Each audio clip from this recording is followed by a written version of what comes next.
My name is Robert Chen, and I'm 58 years old. For the past 3 decades, I've worked as a mechanical engineer at the same manufacturing plant in suburban Ohio. I never imagined that one ordinary Tuesday evening would turn my entire world upside down. I was sitting in my living room reviewing some project files when my phone rang. It was my mother, Eleanor, calling from the family home where I grew up. The house held countless memories of birthday parties, holiday gatherings, and quiet Sunday dinners. My father passed away 8 years ago, and since then I'd been helping Mom manage the property. "Robert, can you come over tomorrow evening?" Her voice sounded different somehow, strained and formal. "I need to discuss something important with you and your brother Marcus." My stomach tightened. Mom rarely called family meetings anymore. "Is everything all right? Are you feeling okay?" "I'm fine, dear. Just please be here at 6 o'clock. Marcus is coming too." That night I barely slept. My mind raced through possibilities. Was Mom sick? Did she need to move into assisted living? At my age, you start bracing yourself for these conversations, but you're never truly ready. The next evening, I arrived at the family home 10 minutes early. The white colonial-style house stood proud on its corner lot with the oak tree Dad planted still standing guard in the front yard. I'd spent the last 5 years methodically paying down the mortgage after Dad died, determined to give Mom security in her retirement. Last month, I made the final payment of $680,000 total. It had taken sacrifice, late nights consulting on side projects, and postponing my own dreams, but it was worth it to know Mom owned her home free and clear. Marcus pulled up right behind me in his BMW. My younger brother at 55 had done well for himself in commercial real estate. We'd never been particularly close, different personalities and different priorities, but we maintained a cordial relationship for Mom's sake. "Any idea what this is about?"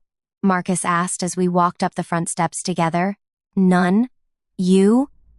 He shook his head. "She wouldn't tell me anything on the phone."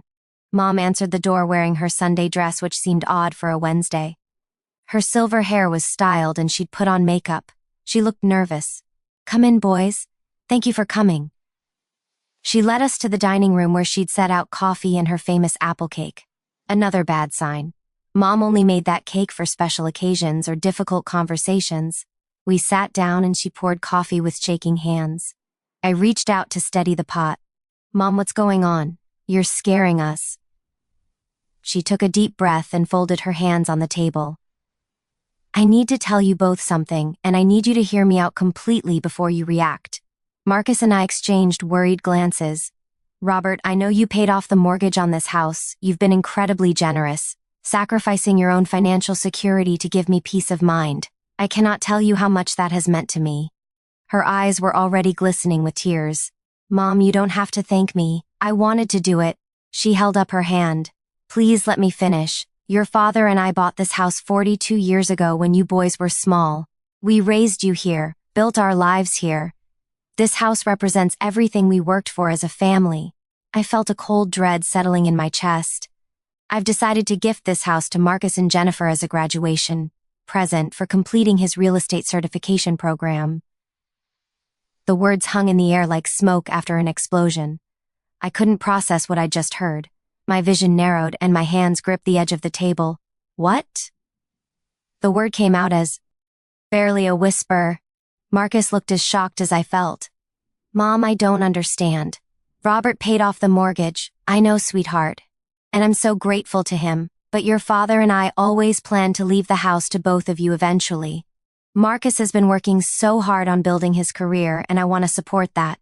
You and Jennifer can live here or sell it or rent it out, whatever you think is best for your future." The room was spinning. 5 years of sacrifice. 5 years of working 70-hour weeks and taking on freelance projects. 5 years of telling my wife Sarah that we couldn't take that vacation or upgrade our aging car because every spare dollar went to Mom's mortgage. And now this house, this symbol of everything I'd worked for, was being handed to my brother who already owned 2 investment properties. "Mom, I paid $680,000 on this house." My voice was rising despite my efforts to stay calm. I took out a loan against my retirement account. I postponed Sarah's dream of renovating our kitchen. I did all of this because I thought I was securing your future. Tears rolled down her cheeks. I know, Robert, and I love you for it. But this is my house, and I can do what I want with it. I'm not getting any younger, and I want to see Marcus settled. Settled. Marcus drives a BMW and takes vacations to Europe every year. I drive a 12-year-old Honda. That's not fair, Marcus interjected. You don't know what my financial situation actually is. I turned to him, anger boiling over. Are you seriously going to accept this? Are you going to let Mom give you a house that I paid for? He looked uncomfortable but didn't answer. Mom stood up, her voice taking on that tone of finality I remembered from childhood. I've made my decision. The papers are already drawn up. Marcus and Jennifer will take possession next month. The Betrayal. Al cut deeper than anything I'd ever experienced. This wasn't just about money. It was about being seen, being valued, being appreciated for the sacrifices I'd made. And there's one more thing, Mom said quietly. We're having a party here this weekend to celebrate Marcus and Jennifer's graduation and this new chapter. You're not invited, Robert. I think it's better if you're not there. Those words broke something fundamental inside me. Not invited to a party in the house I'd paid for? Not wanted at a celebration of my own mother giving away what I'd worked so hard to secure? I stood up so quickly my chair tipped backwards. I understand completely, Mom. You've made yourself very clear. Robert, please don't leave like this. But I was already walking toward the door. Marcus called after me, but I didn't stop. I got in my car and drove, barely seeing the road through my tears. When I got home, Sarah took one look at my face and knew something terrible had happened. I collapsed on our couch and told her everything. She held me while I cried, this woman who had supported every sacrifice without complaint. What are you going to do? She asked gently. I don't know. I honestly don't know. The next 3 days passed in a haze. I called in sick to work for the first time in 5 years. I couldn't eat or sleep. The betrayal consumed every thought. How could my own mother do this? How could Marcus accept it? On Friday evening, Marcus called. I almost didn't answer, but Sarah encouraged me to at least hear him out. Robert, I need to talk to you. Can I come over? Why? So you can gloat about your new house? Please. Just give me 20 minutes. Against my better judgment, I agreed. When he arrived, he looked haggard, like he hadn't slept either. I'm not taking the house, he said, as soon as he sat down.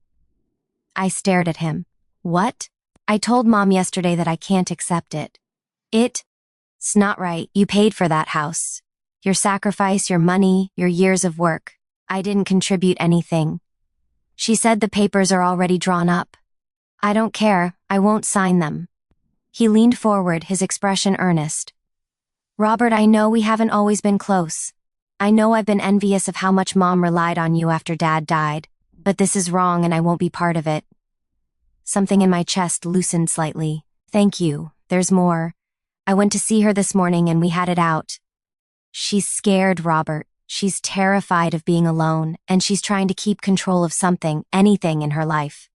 Dad's death shook her more than she lets on. This house, making decisions about it, it makes her feel like she still has power. That doesn't make what she did okay. No, it doesn't. But maybe it helps explain it. He paused. She wants to talk to you. She asked me to bring you to the house tomorrow morning. Please, Robert, just hear her out. I looked at Sarah, who nodded encouragingly. Fine. But I'm not promising anything. The next morning, Marcus and I drove to Mom's house together. She answered the door with red, swollen eyes. She'd obviously been crying for days. Robert. Her voice broke on my name. We sat in the living room this time, the formal dining room feeling too heavy with the memory of that first conversation. I made a terrible mistake, Mom began. I hurt you in a way I can never fully repair, and I'm so deeply sorry. I stayed silent, letting her continue. After your father died, I felt so lost. He handled everything, made all the decisions. When you started paying the mortgage, it was such a relief, but it also made me feel helpless, like I'd lost even more control of my life. When Marcus started his real estate program, I got this idea in my head that I could still make important family decisions, that I still mattered as matriarch. Tears streamed down her face. But I did it in the cruelest way possible. I took your incredible generosity and threw it back in your face. I excluded you from a celebration and I broke your trust. There's no excuse for what I did. Mom, why didn't you just talk to me? If you were feeling lost or powerless, we could have worked through it together. Because I'm a foolish, old woman who let pride and fear override common sense and love. She reached for my hand, and I let her take it. Robert, you are the most generous, loyal, loving son any mother could ask for. What you did, paying off this house, that was extraordinary, and I repaid you with betrayal. What happens now? I asked quietly. This house is yours if you want it. I'll sign it over to you today. It's the least I can do to try to make this right. I looked around at the familiar walls, the photos of our family through the years, the worn spots on the carpet where we'd played as children. This house held so much history, so much love despite the pain of the last few days. I don't want the house, Mom. She looked stricken. Robert, please, let me finish. I don't want you to give me the house because you feel guilty. I paid off the mortgage so you could live here in peace, not so I could own it. I took a deep breath. But I need you to understand something. What you did almost destroyed our relationship. You made me feel invisible and worthless. You took my sacrifice and treated it like it meant nothing. I know, and I'm so sorry. If we're going to move forward from this, I need to know that you see me, that you value what I did, that you understand the cost of your actions. She squeezed my hand tightly. I do, Robert. I truly do. And I will spend the rest of my life trying to show you how much you mean to me. Marcus cleared his throat. Mom, there's something else we need to talk about. This idea that you're helpless, or that you don't matter, that's not true. You raised 2 sons who love you. You survived losing Dad and rebuilt your life. You're strong and capable, and we need you to remember that. Your father always said I was the strong one, she said with a sad smile. I forgot that after he died, we sat together for a long time, talking through the hurt and the misunderstanding and the fear. It wasn't easy and it wasn't quick, but slowly we began to rebuild what had been broken. Over the next few months, our relationship gradually healed.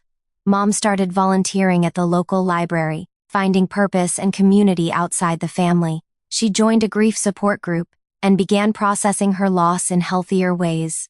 Sarah and I included her in our weekly dinners again, and Marcus made a point of visiting more regularly. The house remained in her name, and that felt right. It was her home, her sanctuary, and the mortgage being paid off meant she could live there with dignity and security. One evening about 6 months after that terrible conversation, Mom called me. Robert, I wanted you to know that I've updated my will. When I'm gone, this house will be split equally between you and Marcus. But more than that, I wanted to thank you again for what you did. I've been meeting with a financial advisor, and I understand now what it cost you to pay off that mortgage. Your sacrifice gave me peace of mind during the hardest years of my life. Thanks, Mom. That means a lot. I love you, son. More than you'll ever know. I love you too. After we hung up, I sat with Sarah on our back porch watching the sunset. We'd finally started renovating the kitchen, using some money I'd saved after the mortgage was paid off. Life was moving forward. You know what I learned from all this? I said to Sarah, what's that? That sacrifice without communication breeds resentment. I never told Mom how much the mortgage payments cost me, because I wanted her to feel grateful, not guilty. But by hiding the struggle, I made it easier for her to undervalue what I'd done. Sarah nodded. And she learned that control isn't the same as security. She tried to feel powerful by making a grand gesture, but it came at the cost of the relationships that actually gave her life meaning. We're all just figuring it out as we go, aren't we? Even at our age, she smiled. Especially at our age. I thought about my father then, wishing he was still here to offer his steady wisdom. But maybe this was part of growing older, learning to navigate these complex family dynamics without a roadmap, making mistakes and finding grace to repair them. The relationship with my mother would never be exactly what it was before. That innocent trust had been damaged, but what we were building now felt more honest, more resilient. We'd faced a crisis and chosen to work through it rather than let it destroy us. Marcus and I grew closer too. His willingness to stand up to Mom and refuse the house showed me a side of my brother I hadn't fully appreciated before. We started meeting for lunch once a month, talking about more than just surface pleasantries. You know the ironic thing? Marcus said during one of these lunches. I almost accepted the house. For about an hour after that first conversation, I was actually excited. Can you believe that? What changed your mind? I thought about Dad, about what he would think of me taking something you'd worked so hard for, and I realized that my relationship with you was worth more than any property. I'm glad you came to that conclusion. Me too. Though I have to ask, if Mom had gone through with it, would you have ever spoken to her again? I considered the question. Honestly, I don't know. The hurt was so deep, but I think eventually I'd have found a way to forgive her. She's my mother. Despite everything, she's still my mother. That's more generous than I would have been. We all have our limits. I'm just grateful we didn't have to find out where mine truly are. As I approach 60 now, I think about the legacy we leave for our children. Not just in terms of property or money, but in how we treat each other during difficult times. Do we choose grace or grudges? Do we build bridges or burn them? Mom is 79 now and still living in that house. When I visit, we sit on the front porch and she tells me stories about when Marcus and I were young. She's at peace in a way she wasn't during those dark years after Dad died. The house itself has become something different in my mind. Not a symbol of sacrifice or betrayal, but simply a place where a family learned hard lessons about love and forgiveness. The walls witnessed our worst moments and our redemption. That seems fitting somehow. Sometimes I drive past and remember that terrible Tuesday when everything fell apart. The pain of that moment has faded, but the wisdom remains. Life at this age isn't about avoiding conflict or pretending everything is perfect. It's about having the courage to face hurt honestly, and the grace to rebuild what breaks. My marriage to Sarah is stronger because she saw me at my lowest and loved me through it. My relationship with Marcus is deeper because we chose each other over property. And my connection with Mom, though scarred, is more authentic because we refused to let one terrible mistake define us forever. The house stands as a testament not to what was almost lost but to what was saved, and that feels like the truest kind of home. One built not just with wood and brick but with the messy, complicated, beautiful work of being a family. If you found meaning in this story about family, forgiveness, and finding grack in difficult moments, please give it a like and share it with someone who might need to hear it. Subscribe to hear more stories about real-life challenges and the wisdom we gain through experience. And please leave a comment below sharing your own experiences with family conflicts and reconciliation. Your story might be exactly what someone else needs to hear today.